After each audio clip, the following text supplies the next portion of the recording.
We started this project back in around August of this year, near the end of August. And it always helps when you know what you want to make. And basically a recreation of this anime opening. When it comes to recreations, the biggest question I have is like, are you looking for a one-to-one recreation or something where there's room for creative reinterpretation? And yeah, she wanted a little bit of both.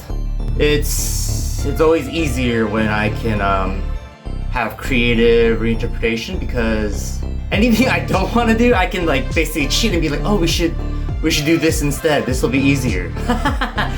In the Dokiro-Chan opening, she flies a lot. She's an angel, so I was like, okay, well, Kiba's character's a tomboy wolf girl with like a biker theme. Instead of flying around, maybe we put you on a motorcycle.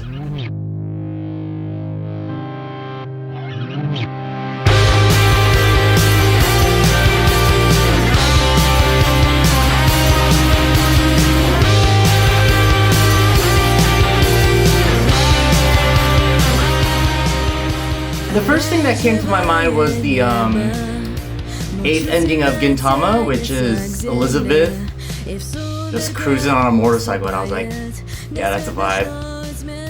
I like the physicality of my work. I like to physically have sets, build sets, manipulate a model in the world, but a motorcycle scene requires distance, it requires space, it's a vast expanse. And I can't do that in my little rat cave. So I was like, ah, fuck, I'm gonna have to green screen her motorcycling through this wasteland and not make it look like dog shit.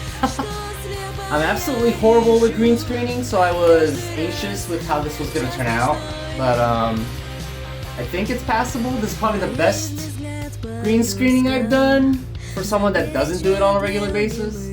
There's a lot of things about it that I'm not happy about, but maybe that's just me nitpicking. The background is basically just a fast pan shot of my set backdrop, which, you know, is then blurred out. I got still shots of wasteland rubble set pieces I had and just color graded everything to be that dusty desert tone, and yeah, I just composited it all together, and that's how we got the motorcycle scene. And you know, to top it all off, we added, you know, lights, lens flare, dust. Yeah, a lot of compositing in this video. A lot more than I would have done normally. Something more akin to what I would have done is the later scenes where we have color blocks in the background. And that was all just cardstock. I bought cardstock. When it comes to accessories, aside from her motorcycle, the only real key prop we needed was the bat. And I basically just whipped it together with a baseball bat and some spikes. These are the shoulder pads for the 1/6 scale 3/0 Skull Knight, and basically I just tore off the spikes and I glued them to the bat and painted them black, and there you go. One of the more complicated assets I had to build was Kiba's Chrome is my husband, and my father, and my sister, and my wife, and my daughter. The only thing Chrome is not is my mother. I mean, Chrome's already my father too, so what do you mean Chrome can't be my husband?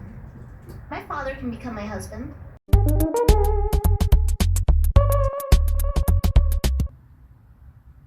Friend. Yeah, Crumb. Crumb took a while to make because I wanted to make her as cute as I could, but as with all VTuber models, sometimes it's like really hard to find the super specific details that they have on the design, and I was like, shit, how am I gonna find these things?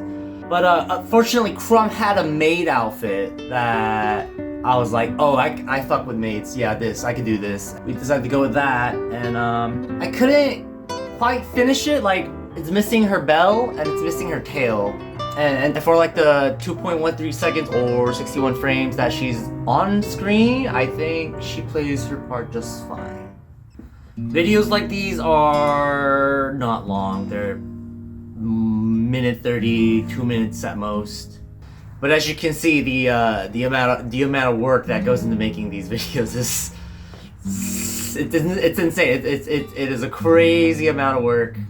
And I know a lot of my viewers aren't like fans of like VTubers and shit, but I'm hoping you can at least appreciate the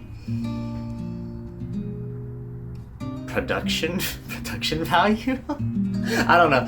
You know, it's at the end of the day, I do this for my friends. It makes them happy, and if they're happy, I'm happy. So, you know, kind of a win-win. Maybe not for the VTube haters, but everyone else wins.